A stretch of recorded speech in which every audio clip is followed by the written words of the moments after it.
demostrado palmariamente por la gran cantidad de deserciones que se empezaron a dar durante esos días y porque no tenía el dominio del tercer elemento del campo de batalla, que se llama el espacio aéreo.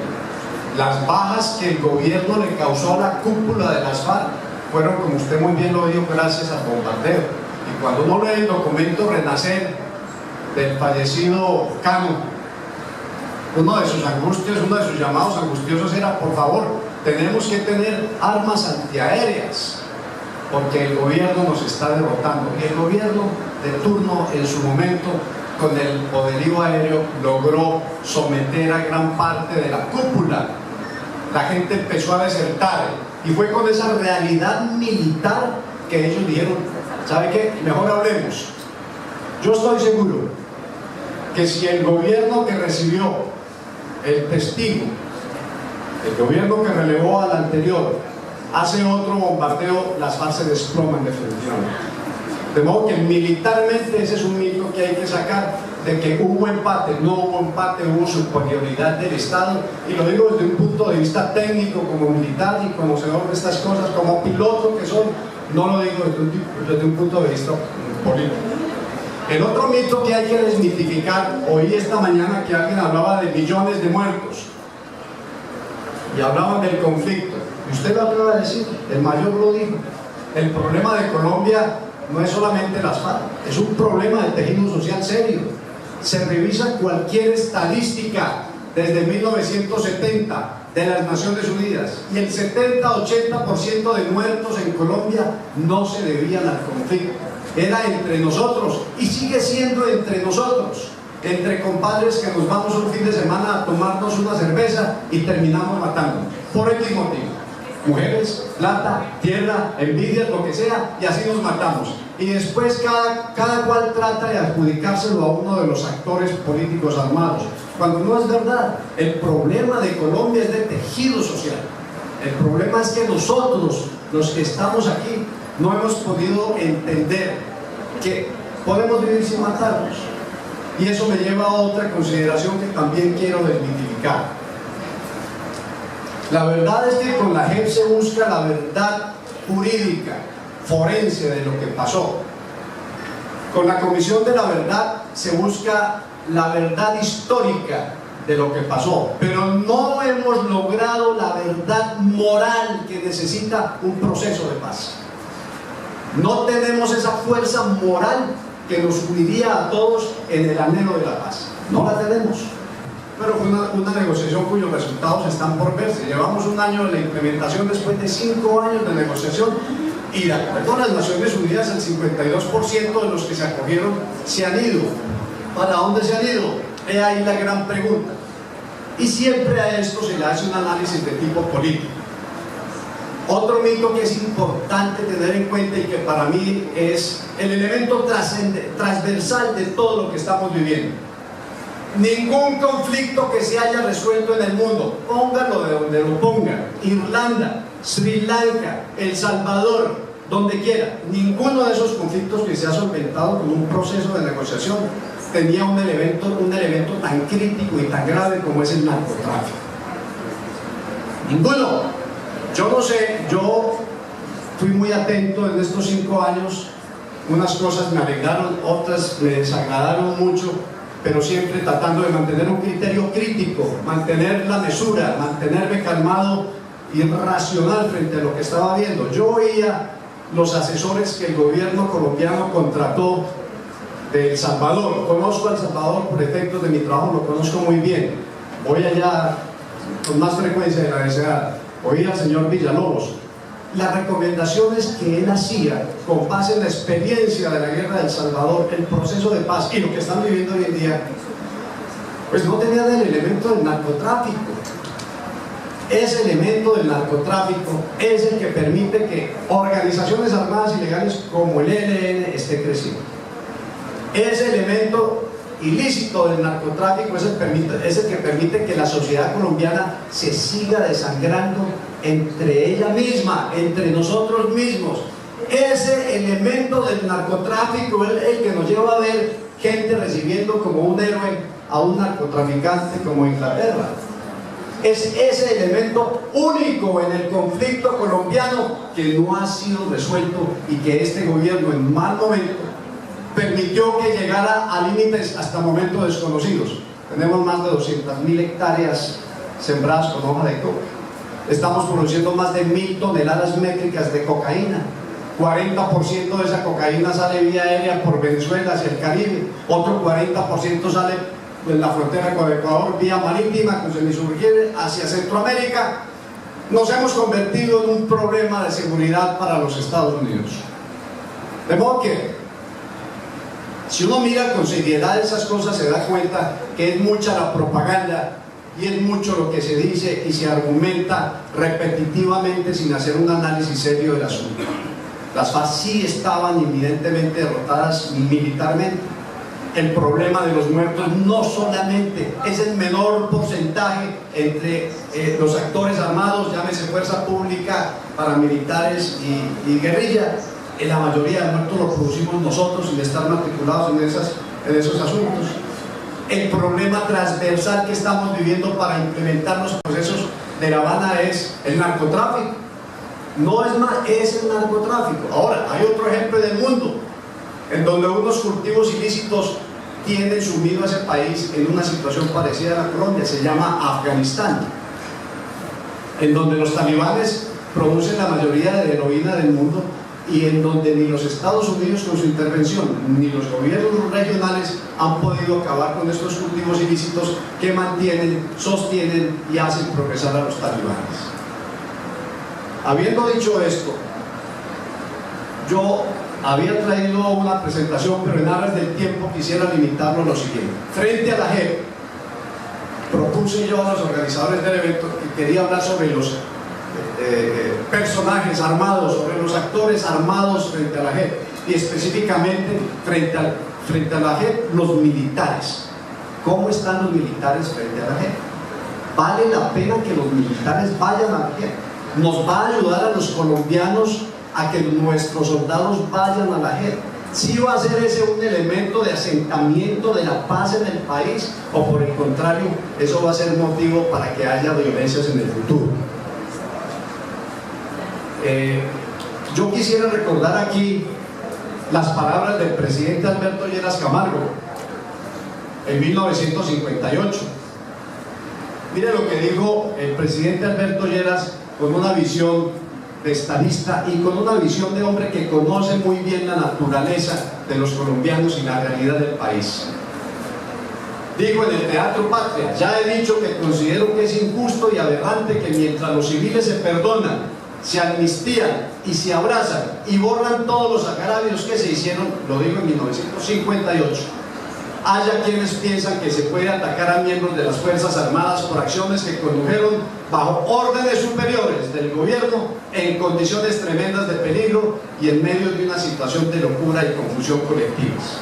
Si hay algo que castigar, que depurar, que corregir, se castigará, se corregirá, se depurará por las propias Fuerzas Armadas, por su justicia, por las reglas de su disciplina excepcional y no con la perversión de acciones políticas parciales y parcializadas.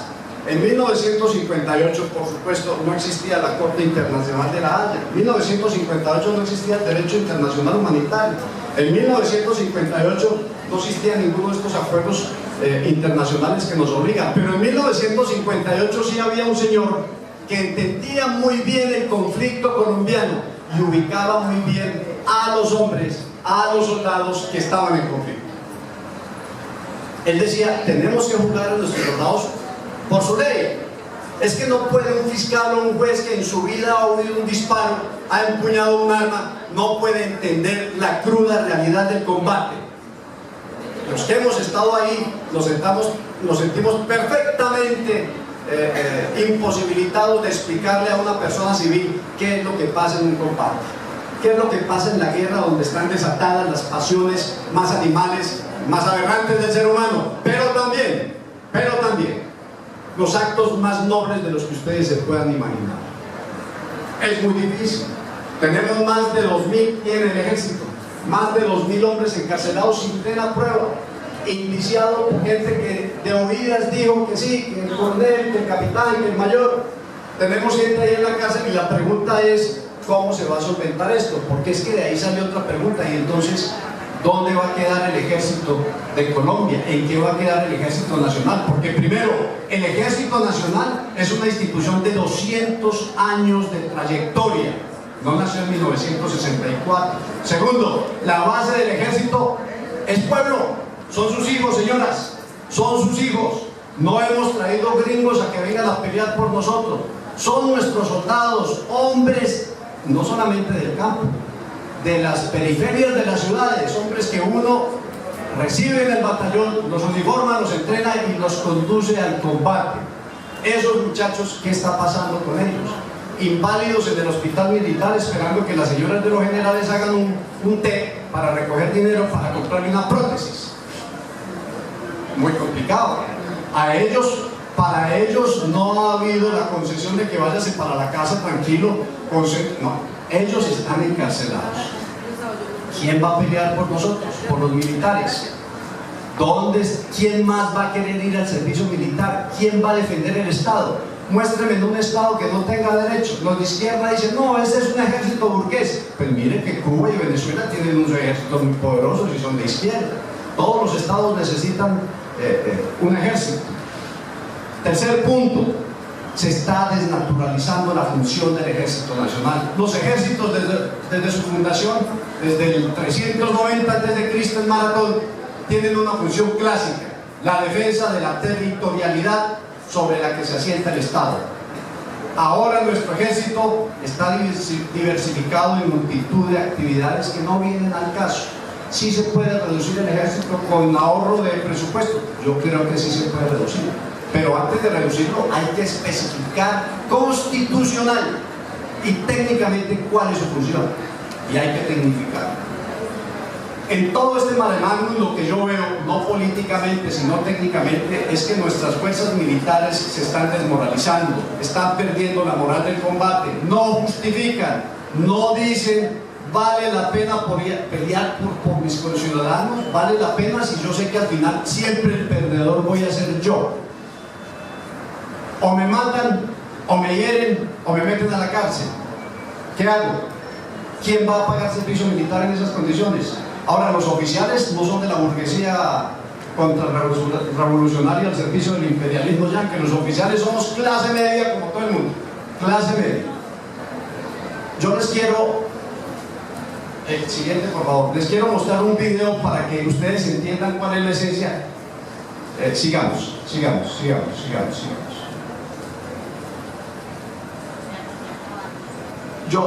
Yo quisiera, devuélvase antes, por favor. Yo quisiera hacer estos breves comentarios a manera de conclusión. El Ejército Nacional, las fuerzas militares de Colombia son las más constitucionales que hay en América Latina y en el mundo. Mire, amigos, si ustedes mañana, soberanos civiles, votan porque el presidente sea Timochenko, a la hora en que lo elijan estará el comandante general diciéndole, señor presidente, ordene usted. Somos un ejército, es un ejército constitucional.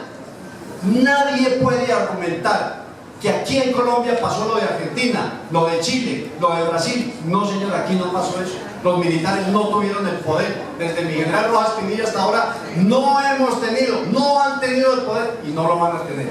Está la fuerza pública totalmente subordinada al poder civil. No les quepa la más mínima duda.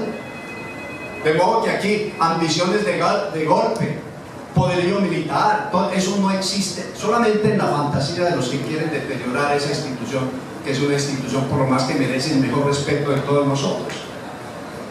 Otro punto de conclusión que quisiera mencionar es que mientras estamos aquí mirándonos el ombligo, tratando de resolver este problema, de implementar los acuerdos, de estar o no estar de acuerdo con él, de ponernos de acuerdo a ver cómo vivimos bien en Colombia, hay amenazas extremas que están avanzando sobre el país. Y esto no es para intimidarnos, porque tampoco son inminentes, pero hay que tenerlo en cuenta. Primero es Nicaragua. Nicaragua va a San Andrés. Nicaragua acaba de recibir 50 tanques que le regaló Russo. Por supuesto, los tanques para nosotros militarmente no representan un peligro. Esos cañones de 130 no alcanzan las balas a llegar hasta por aquí. Pero detrás vienen las corbetas misileras que Rusia les está dando. y va a haber un problema con Nicaragua. Venezuela, nuestros hermanos, mientras se desarrolla la crisis humanitaria dramática que estamos viviendo, que estamos viendo ahí, cada día Venezuela adquiere más y más armamento de tipo estratégico. Hace 15 días el ministro de Defensa dijo que vamos a adquirir submarinos rusos. Tienen los mejores aviones de combate del mundo, los Sukhoi, tienen los mejores tanques. Son amenazas para los cuales nosotros, Colombia, necesita pensar seriamente y tener suficiente capacidad de disuasión. Finalmente, sobre la JEP hay una discusión sobre el artículo 28 del Estatuto de Roma de la Corte Penal Internacional. Y ahí yo resumiría diciendo que el problema es de institucionalidad. No puede el Estado, cualquiera que éste sea, de derecha o de izquierda, no puede claudicar desvencijando una de sus instituciones pilares como son las fuerzas militares. Los pilotos del helicóptero de Puerto Rico en Caquetá, condenados a 40 años, con pruebas que dejan mucho que desear, sin plena prueba, realmente llaman a la desazón. Y ahí es donde viene la pregunta: ¿para dónde vamos? Pero para terminar, vamos a ver el video. Yo les quiero mostrar el espíritu que llevan los soldados de Colombia, y es un hecho real que sucedió y que ustedes seguramente se acuerdan de haberlo visto en la prensa. Nosotros no podemos actuar de ninguna manera en contra de la población civil, así nos estrujen, así nos golpeen, así nos hagan. Nosotros, por ende, siempre vamos a respetarlos a ellos, porque ellos son la razón de nosotros. Por eso existimos las fuerzas militares, por eso existimos el Estado, para protegerlos a ellos. Así ellos nos violenten y nos traen a nosotros. El fin de toda nación es proteger a todo habitante, a todo ciudadano y a todo recurso que pertenezca a la nación. Continuaré aquí en esta área cumpliendo el mandato que me fue designado por el Estado colombiano, por la nación colombiana, haciendo mi trabajo de la mejor manera y con mis mejores soldados, los cuales están dispuestos a seguirme, a obedecer mis órdenes y a obedecer a Colombia. Hemos tenido conversación con los altos mandos que están aquí. Ya puede ser. Hemos explicado la situación y que no caigamos en un ejercicio de confrontación. Esa es la realidad del soldado colombiano, subordinados al gobierno y dispuestos a dar la vida por ustedes. Que no se convierta la implementación de los acuerdos de La Habana en la destrucción de una de las instituciones históricas más valiosas que tiene el país, que se llama Ejército Nacional, Fuerza Pública.